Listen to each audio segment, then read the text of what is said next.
The water churned violently around Nora Sullivan as she clung desperately to a slippery boulder in the middle of the raging river, her soaked dress weighing her down like an anchor. Wyoming Territory, 1876, what had begun as a simple journey to visit her aunt in Laramie had turned into a fight for her life when the stagecoach overturned at the river crossing. "Help!" she screamed again, her voice growing hoarse.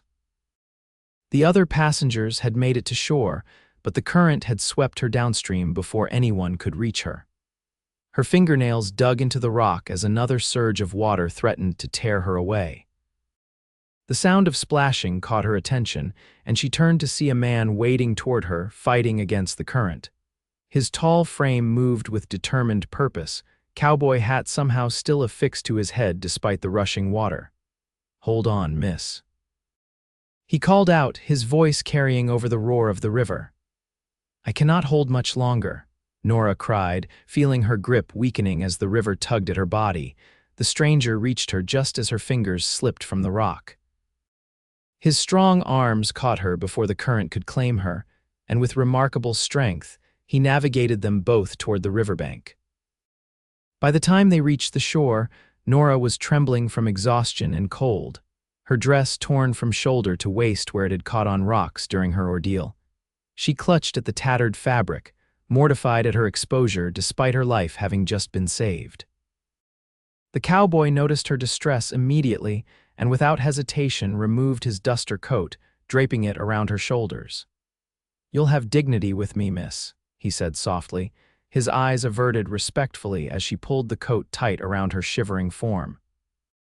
"Thank you," Nora whispered, her teeth chattering. "My name is Nora Sullivan." "Thomas Lockhart," he replied with a slight tip of his hat. "Most folks call me Tucker. Now let's get you somewhere warm before you catch your death." Tucker helped Nora to her feet, keeping a respectful distance while ensuring she was steady. He whistled sharply, and moments later, a chestnut mare trotted through the brush toward them. "Bonnie here will get us to town," he said, patting the horse's neck. "Can you ride?" "Yes," Nora nodded, though she'd never ridden astride in her life. Tucker seemed to sense her hesitation. "I'll help you up first, then I'll sit behind to make sure you don't fall. It's not proper, but it's safer than the alternative." Once mounted, Nora felt the warmth of Tucker's body behind her, a stark contrast to her cold, wet skin. His arms reached around her to hold the reins, creating a secure enclosure that made her feel protected rather than compromised. "The town of Willow Creek is just a few miles east," he explained. "My ranch is closer, but I reckon you'd feel more comfortable at the boarding house in town." "The stagecoach," Nora remembered suddenly. "The other passengers, the stage company will send help when they realize you're overdue," Tucker assured her. "Our priority is getting you warm and dry." As they rode, Nora learned that Tucker Lockhart owned one of the more successful cattle operations in the territory. He'd been returning from delivering a prize bull to a neighboring ranch when he heard her cries for help. "Providence," she murmured. "Madam." "That you were passing by at that exact moment. It was Providence." Tucker smiled. "Perhaps so, Miss Sullivan, perhaps so." Willow Creek came into view as the sun began its descent toward the horizon. It was smaller than Nora had expected, a single dusty street lined with wooden buildings, a church steeple visible at the far end. Tucker guided Bonnie directly to a two-story structure with a sign reading, "Mrs. Whittaker's Boarding House." A plump woman with gray streaked hair rushed out when Tucker called, her expression shifting from curiosity to concern as she took in Nora's condition. "Merciful heavens, what happened?" "Stagecoach accident at the river crossing," Tucker explained, helping Nora dismount. "Miss Sullivan needs dry clothes and a warm meal, Mrs. Whittaker." Of course, come in, dear." Nora turned to Tucker before following the landlady inside. "Mr. Lockhart, I cannot thank you enough. I owe you my life." "No thanks needed, Miss Sullivan, just doing what any decent man would." He tipped his hat again. "I'll check with the stage office about your belongings and let them know you're safe." Mrs. Whittaker clucked her tongue as she led Nora to a room on the second floor. "That Tucker Lockhart is one of the finest men in these parts. Never married, though not for lack of interested ladies." She gave Nora a meaningful look. Now, let's get you out of those wet things before pneumonia sets in. After a hot bath and dressed in borrowed clothes that were a touch too large, Nora sat by the fire in Mrs. Whittaker's parlor, sipping hot tea. Her mind kept returning to her rescuer, his strong arms that had pulled her from the river, the respect in his eyes as he covered her torn dress, the warmth of his body as they rode to town. A knock at the door interrupted her thoughts. Mrs. Whittaker answered it to find Tucker standing there, hat in hand with a small carpet bag. "They recovered this from the stagecoach," he said as Nora approached. "The driver said it has your name on it." "My valise," Nora exclaimed, relieved to see at least one of her possessions had survived. "Thank you, Mr. Lockhart. The stage company is sending another coach tomorrow to continue to Laramie," he added. "They've offered you passage at no additional charge considering the circumstances." "That's very kind of them," Nora hesitated. Would you join us for supper, Mr. Lockhart? It's the least I can offer for your heroism today." Something flickered in Tucker's blue eyes, surprise, perhaps, or pleasure.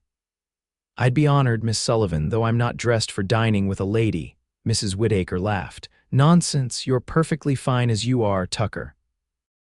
Besides, we're not exactly hosting a formal ball here in Willow Creek." Over a simple but hearty meal of beef stew and fresh bread, Nora learned more about the man who had saved her. Tucker had come to Wyoming 10 years earlier with nothing but determination and a talent for handling cattle. He'd worked as a ranch hand until saving enough to buy his own small spread, which he'd gradually expanded through hard work and smart breeding decisions. "And what brings you to our corner of Wyoming, Miss Sullivan?" he asked after sharing his story. "My aunt in Laramie is my only remaining family," Nora explained. "My parents passed within months of each other last year, father from a logging accident, mother from influenza shortly after. The family home in Ohio held too many memories, so when Aunt Harriet invited me to come west, I decided a fresh start might be what I needed." "I'm sorry for your losses," Tucker said softly. "Starting anew takes courage, or desperation," Nora replied with a sad smile. "Sometimes they're one and the same." As the evening progressed, Nora found herself increasingly drawn to Tucker's quiet strength and thoughtful manner. He wasn't like the boisterous, rough men she'd encountered at stage stops along her journey west. There was a gentleness about him that belied his rugged exterior. When he finally stood to leave, Nora felt an unexpected pang of disappointment. "Will I see you before I depart tomorrow?" she asked. Tucker hesitated. "I should return to my ranch. There's work that needs tending." "Of course." "I understand." He reached for his hat, then paused. "But perhaps I could ride into town to see you off, make sure you're safely on your way." "I would like that very much." Next morning, Nora woke early and dressed in one of the 2 dresses from her valise. The stage wasn't due until noon, so she helped Mrs. Whittaker with breakfast preparations to keep her mind occupied.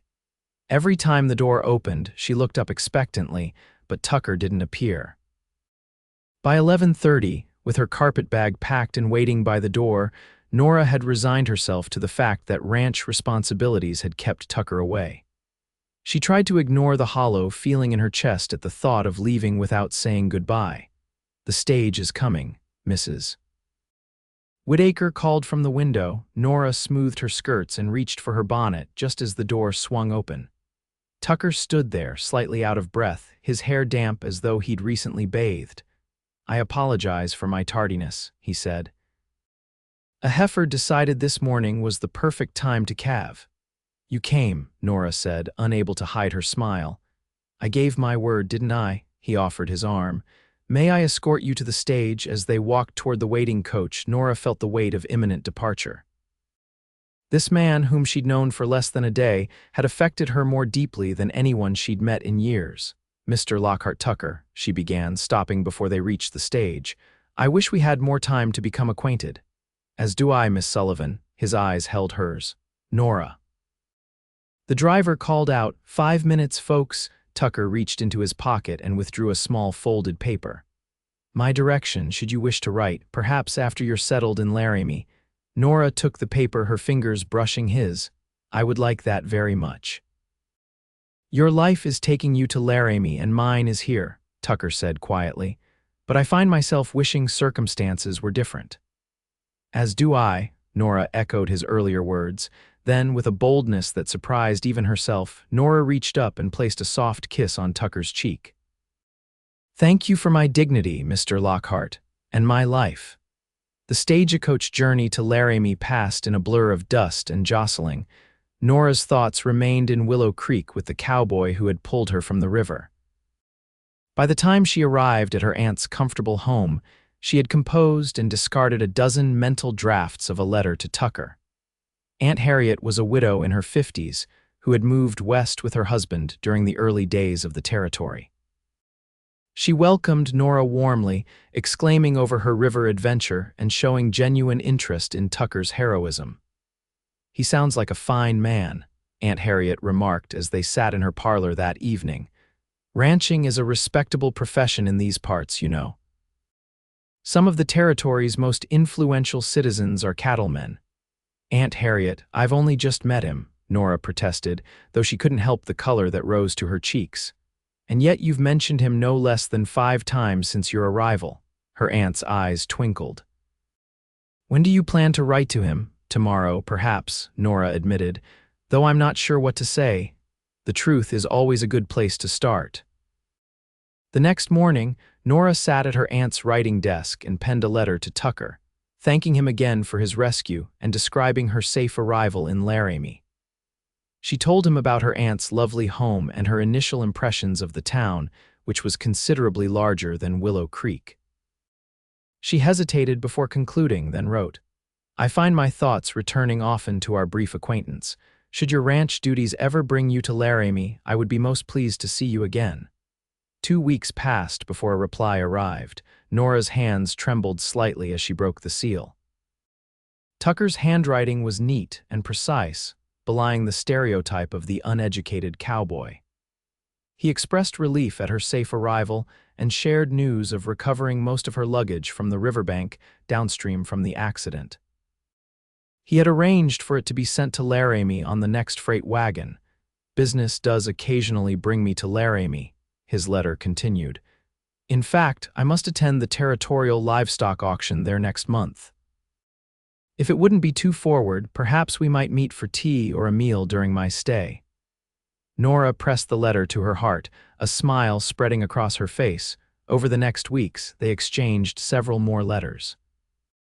Nora learned about Tucker's daily life, the challenges of managing a growing herd, his plans to build a larger house on his property, his fondness for reading history books by lamplight in the evenings. In return, she shared her adjustment to life in Laramie, her assistance with Aunt Harriet's charitable work at the local orphanage, and her growing appreciation for the rugged beauty of Wyoming. When the day of Tucker's arrival finally came, Nora spent an hour choosing her dress and arranging her hair. Aunt Harriet had insisted on inviting him to dinner, declaring that a proper introduction was needed if this correspondence was to continue. After all, she said with a knowing smile, I must determine if this cowboy is worthy of my niece's attention. Tucker arrived precisely at the appointed hour, dressed in what was clearly his Sunday best.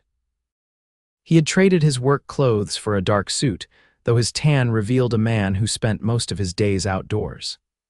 He presented Aunt Harriet with a bouquet of wildflowers and Nora with a small package wrapped in brown paper. Your remaining belongings, as promised, he explained as she unwrapped the parcel to find several books and a silver hairbrush that had belonged to her mother. You kept your word, Nora said softly. Thank you.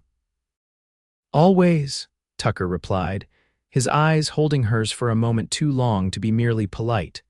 Dinner was a pleasant affair, with Aunt Harriet drawing out Tucker's story and nodding approvingly at his thoughtful responses. When she excused herself after dessert, citing a headache that Nora suspected was entirely fabricated, they found themselves alone in the parlor. Your aunt is quite the character, Tucker observed with a smile. She has always spoken her mind, Nora agreed. It scandalized my mother at times. And what about you, Nora? Do you speak your mind? She considered the question. Not always, but I'm learning to. I'm glad. Tucker moved slightly closer on the settee, because I'd like to know your thoughts on something important. Oh, I've come to Laramie for the livestock auction, yes. But I could have sent my foreman. He took a deep breath. I came to see you, Nora, to determine if what I felt during our brief meeting was real or simply the heightened emotions of a dramatic rescue. Nora's heart quickened. And what have you determined? That my feelings have only grown stronger through our correspondence. Tucker's voice was steady, but she could see the vulnerability in his eyes. I know it's forward of me, especially given our short acquaintance, but I would like your permission to court you properly. Joy bubbled up inside Nora, but caution tempered her response. We live in different towns, Tucker. Practical considerations, I'm prepared to make the journey to Laramie as often as necessary, he interrupted, and perhaps sometimes you might visit Willow Creek with your aunt as chaperone. You've thought this through? I have little else to think about during long rides checking fence lines, he admitted with a smile. Nora took a moment to organize her thoughts. When I was clinging to that rock in the river, certain I was going to die, I promised myself that if I survived, I would live more boldly. Stop allowing fear to dictate my choices. She met his gaze. Yes, Tucker Lockhart, you have my permission to court me. The smile that spread across his face was like sunrise breaking over the mountains. Over the next 6 months, Tucker made the journey to Laramie every 2 weeks, sometimes staying only a day, other times extending his visit when ranch duties allowed. They attended church socials, went on chaperoned rides through the countryside, and spent hours in conversation on Aunt Harriet's porch. In the autumn, Aunt Harriet accompanied Nora to Willow Creek, where they stayed at Mrs. Whittaker's boarding house. Tucker proudly showed them his ranch, the sturdy barn, the growing herd of cattle, and the foundation for the new house he was building. It's a fine spread you have here, Aunt Harriet approved. You've accomplished much for a man so young. Thank you, madam. I hope to accomplish even more in the coming years. His eyes met Nora's as he spoke, and she knew he wasn't referring to cattle or acreage. That evening, as they walked along the same riverbank where they had first met, Tucker stopped and took both of Nora's hands in his. This river brought you to me, he said. Nearly took you from me before I even knew you, but fate had other plans. Providence, Nora corrected gently, echoing her words from months ago. Providence, Tucker agreed. He released her hands only to reach into his pocket. When he withdrew a small ring with a modest diamond, Nora's breath caught. I've saved for years, putting aside money for the future, he explained. I always thought it would go toward more land or cattle. Then you came into my life, and suddenly the future looked entirely different. He dropped to one knee on the riverbank. Nora Sullivan, would you do me the great honor of becoming my wife? Tears filled Nora's eyes. Yes, she whispered. Yes, Tucker. He slipped the ring onto her finger, then stood and pulled her into an embrace. Their first kiss was tender and sweet, full of promise and shared dreams. I fell in love with you twice, Nora confessed when they finally parted. First when you covered me with your coat and promised me dignity, then again through your letters when I came to know your mind and heart. And I've loved you from the moment you had the courage to kiss my cheek before boarding that stage, Tucker replied. I knew then that I'd follow you to Laramie, to the ends of the earth if necessary. Their wedding took place the following spring in Willow Creek's small church. Mrs. Whittaker cried almost as much as Aunt Harriet, who had come to consider Tucker a nephew already. The entire town turned out to celebrate the union of their respected rancher to the River Lady, as some had taken to calling Nora. After the ceremony, they rode together to Tucker's ranch, now their ranch, where the new house stood complete. It wasn't grand by Eastern standards, but it was solidly built, with plenty of room for a family to grow. Tucker lifted Nora from the wagon and carried her across the threshold, setting her down gently in the front room where a vase of wildflowers waited on a table he had crafted himself. Welcome home, Mrs. Lockhart, he said softly. Nora looked around at the home that would be theirs, built with Tucker's own hands. It's perfect. Not quite, Tucker smiled. A home needs more than walls and a roof. It needs laughter and love to make it complete. Then it will be perfect very soon, Nora promised, leaning into his embrace. In the years that followed, the Lockhart ranch prospered. Tucker's knowledge of cattle breeding and Nora's head for figures made them a formidable team. The house that had seemed spacious at first soon filled with the sounds of children, first a son they named James after Tucker's father, then twin daughters, Emma and Elizabeth. On their 5th wedding anniversary, Tucker surprised Nora with a special gift, a framed painting of the river where they had met, commissioned from an artist passing through Willow Creek. "To remember where our story began," he explained. Nora ran her fingers over the frame. "I've been thinking about that day often lately, how different my life would be if you hadn't heard my cries for help. I believe we would have found each other somehow," Tucker said, wrapping his arms around her from behind. "Some things are meant to be." "Like Providence," Nora smiled, leaning back against his chest. "Exactly like Providence." He kissed the top of her head. "Though I'm grateful we didn't have to test that theory. As the children grew, so did the ranch." Tucker's careful management and innovation made the Lockhart brand one of the most respected in the territory. Nora started a small school on their property for their children and those of neighboring ranches, putting her education to good use. On the 10th anniversary of their meeting, they returned to the riverbank where Tucker had pulled Nora from the water. The river seemed less threatening now, its waters flowing peacefully between grassy banks. "Do you ever regret it?" Tucker asked as they sat on a blanket watching their children play nearby under Aunt Harriet's watchful eye. "Leaving Ohio, getting on that stagecoach, nearly drowning in this river." Nora turned to him, taking in the face she had come to know as well as her own, the lines at the corners of his eyes from squinting in the sun, the touch of gray at his temples, the smile that still made her heart skip a beat. "Not for a single moment," she said honestly. "That day changed everything. I was lost before then, not just in the river but in life. You didn't just save me from drowning, Tucker. You gave me purpose, family, love." Tucker took her hand, running his thumb over the wedding band that adjoined her engagement ring. "You gave me the same gifts, Nora. Before you, I had land and cattle, but no one to share it with. No reason to build beyond the next season." They watched as James helped his younger sisters construct a small dam of pebbles at the river's edge, Aunt Harriet offering advice from her seat on a nearby rock. "We've built a good life," Nora said softly. "The best life," Tucker agreed. "And it all started because your dress was torn by the riverbank," Nora laughed. "And you covered me and said, 'You'll have dignity with me,'" they finished together. Tucker pulled her close, placing a tender kiss on her lips.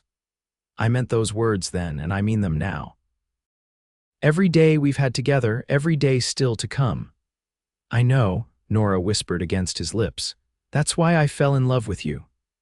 As the sun began its descent toward the horizon, casting golden light across the flowing water, the Lockhart family gathered their belongings and headed home.